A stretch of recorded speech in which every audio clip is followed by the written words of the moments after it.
Hello guys, કેમ છો? મજામાં જશો. હું પણ મજામાં છું, તમે બધા મજામાં છો એવી આશા રાખું છું. તો આજે આપણે બનાવવાના છે સમોસા. તો સમોસા હું પહેલી જ વખત બનાવું છું ઘરે. તો મારા સમોસા તમને કેવા લાગે એ મને દેખાવમાં એ મને કોમેન્ટ કરીને કહેજો ગાઈઝ. અને બધાને જય માતાજી. તો આપણે સમોસા બનાવવાનું ચાલુ કરીશું હવે ગાઈઝ. તો તમે આગળ વિડીયોમાં બન્યા રહેજો ગાઈઝ. Bye bye. આપણા સમોસાની કમેન્ટ કરજો. હેલો ગાય, તો આપણે બનાવીએ છીએ પહેલી વખત સમોસા. તો આપણે બટાકા બાફવા મૂકી દીધા છે ગાઈઝ. અને સમોસા પણ હું પહેલી જ વખત ઘરે બનાવ્યા છે. બહારના તો બહુ ખાધા છે સમોસા. જો મારું દેશી રસોડું છે ભાઈ. મેં દેશી રસોડામાં બનાવવા માટે બેસી ગઈ છું. કુકરમાં આપણે બટાકા મૂકી દીધા છે. ત્યાં સુધી આપણે લોટ બાંધી લઈશું. લોટ ચાળવી લીધો છે અને લોટ બાંધીને રેડી પણ કરી દીધો છે. આપણો લોટ બંધાઈને રેડી થઈ ગયો છે.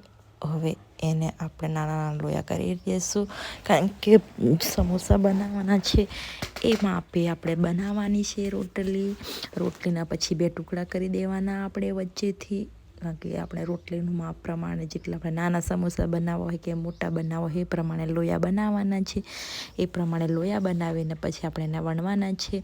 તે પહેલાં આપણે જે બટાકા બાફવા મૂક્યા હતા એ બટાકાને ઉતારીને ઠંડા કરવા મૂકી દીધા છે. અને ત્યાં સુધી આપણે નાના નાના લોયા બનાવીએ છીએ. આ લોયા બની જાય એ પછી આપણે હવે માવો, ઠંડા બટાકા થઈ ગયા છે તો આપણે માવો તૈયાર કરી દઈએ છીએ. તો આપણે બટાકાને હાથથી, ઠંડા થઈ ગયા છે એટલે હાથથી થોડા બધા ટુકડા નાના કરી દઉં છું. આટલા જ બટાકા હતા, 5 બટાકાના સમોસા બનાવું છું. તો આપણે બધા બટાકાના મેલ્ટ કરી નાખીએ. એમાં જરૂર પ્રમાણે બધી સામગ્રી નાખવાની છે. તો આપણે બટાકા બધા છે એ મેલ્ટ કરવા આવ્યા છીએ.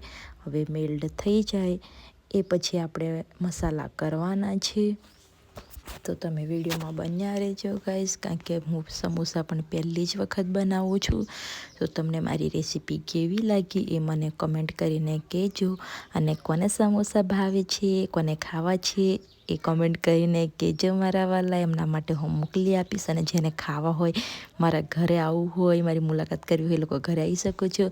તો આપણે હવે મેલ્ટ કરી દીધા છે. એમાં નાખીએ છીએ મસાલો છે, આ ધાણા પાવડર નાખ્યું છે, આ ગરમ મસાલો નાખ્યો છે, અલગ અલગ મસાલા છે એટલે થોડા બધા નાખ્યા છે. લીલા મરચાં પણ આપણે નાખી દીધા છે અંદર. આ થોડું લાલ મરચું નાખું છું, કારણ કે થોડો તીખા ભાવે ને એટલા માટે. આ છે સબ્જીનો મસાલો છે, એ અલગ છે, એ પણ નાખી દીધો છે આપણે. મસાલા બધા નાખી દીધા છે. નમક પણ નાખી દીધું છે. થોડી ખાંડ, ગળાશ કરવા માટે આમ થોડી ખાંડ પણ નાખી દીધી છે. આ મરચાંના નાના ટુકડા કરી દઉં છું. અને લીંબુ આપણે નાખવાનું બાકી છે. ખાટા મીઠા લાગે એટલા માટે આપણે ખાંડ જરૂર પ્રમાણે, જેને જેવું ફાવે એ પ્રમાણે નાખવાનું છે. તો અને તીખું પણ તમારે તીખા બનાવવા, મીડિયમ બનાવવા એ રીતે નાખવાનું છે. અને આપણે અંદર હવે લીંબુ પણ નાખી દઈએ છીએ. લીંબુ નાખીને પછી હાથથી એને બરોબર મેલ્ટ બધો મસાલો કરી લઈશું. કારણ કે આપણી પાસે વટાણા નહોતા એટલા માટે આપણે વટાણાને સ્કીપ કરી દીધા છે. અને હું એમાં પોણો ભાગનું જેટલું લીંબુ અંદર નાખ્યું છે એટલે, કારણ કે અમને ખાટું મીઠું ભાવે છે એટલા માટે. અને હવે આપણે હાથથી એને મેલ્ટ કરવા માંડ્યા છીએ. બધા મેલ્ટ થઈ જાય એટલે આપણે કઢાઈમાં એક તેલ થોડું મૂકી દઈશું, 1 ચમચી જેટલું. એમાં નાખી દઈશું આપણે રાઈ. ગરમ થાય એટલે રાઈ નાખીને પછી જે માવો બધો આપણે મેલ્ટ કર્યો છે એને અંદર નાખવાનો છે.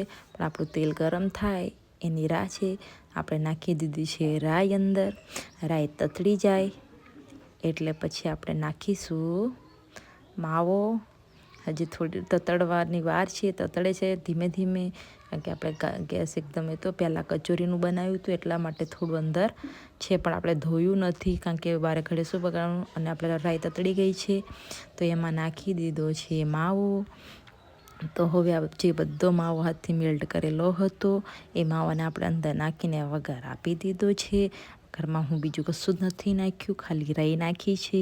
એમાં હું આદુ લસણની પેસ્ટ પણ નાખી છે માવામાં. એ તમને બોલતા ભૂલાઈ ગયું છે. તો આપણે બધું નાખી દીધું છે અને આપણે કડિયામાં ગરમ તેલ પણ મૂકી દીધું છે કે ત્યાં સુધી આપણે સમોસા વણી લઈશું અને ભરી દઈશું. તેલ ગરમ થાય ત્યાં સુધી આપણે મંડી ગયા સમોસા ભરવા માટે. તો આપણે બનાવીએ છીએ રોટલી. માપ પ્રમાણે રોટલી બનાવવાની. રોટલી બનાવીને એના 2 ટુકડા કરવાના. ટુકડા કરીને થોડું પાણી પણ લેવાનું, જેથી આપણે થોડું એના ચોંટાડવા માટે પાણીનો ઉપયોગ કરવો પડશે, કારણ કે તેલમાં નાખીએ તો છૂટું ના પડી જાય એના માટે. તો હું સમોસા આ રીતે ભરું છું, તમે જોઈ શકો છો ગાઈઝ. અને મારી સમોસા ભરવાની ટેકનિક આપણે પહેલી જ વખત બનાવીએ છીએ એટલે એટલો આઈડિયા નથી મને, પણ ટેસ્ટમાં તો બરોબર જ છે, કારણ કે આપણે માવો ચાખી લીધો છે એટલા માટે અને બરોબર જ લાગ્યું છે. અને હું સમોસા પહેલી જ વખત ભરું છું, પહેલી જ વખત ઘરે બનાવ્યા છે એટલે એટલો આઈડિયા નથી. એટલે આપણે આપણી રીતે સમોસાને કટિંગ કરીને આપણે ભરવા માંડ્યા છીએ. અને એટલા બધા સમોસા બનાવ્યા પણ નથી, 13 થી 14 સમોસા જ બનાવ્યા છે, વધારે નથી બનાવેલા. તો ગાઈસ, મારા સમોસા કેવી રીતે ભરાય છે તમે જોઈ શકો છો. તમે લોકો કઈ રીતે ભરો છો એ મને કમેન્ટ કરીને કહેજો ગાઈસ, કારણ કે આપણે પહેલી વખત બનાવીએ છીએ, એટલો બધો આઈડિયા નથી. એટલે જો હું બનાવીને મૂકું છું, તમને દેખાતા જ હશે સમોસા મારા.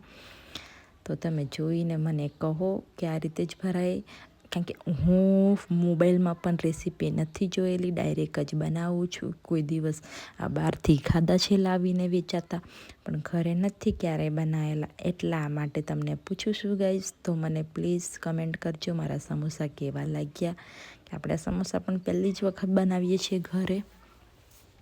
તો આપણે ધીમે ધીમે બધા સમોસા ભરી લઈશું, અને ત્યાં સુધી આપણું તેલ પણ ધીમા તાપે ગરમ થાય, એટલા માટે આપણે તેલ તો મૂકી દીધું છે, એ પણ તમને બતાવ્યું જ છે. ત્યાં સુધી આપણે વણીને તૈયાર કરી લઈએ બધા સમોસા, એટલે પછી તળવાના જ રહે. હવે આપણે સમોસા તળવા નાખી દીધા છે અને જોઈ શકો છો આપણા સમોસા બનીને રેડી છે ગાઈસ.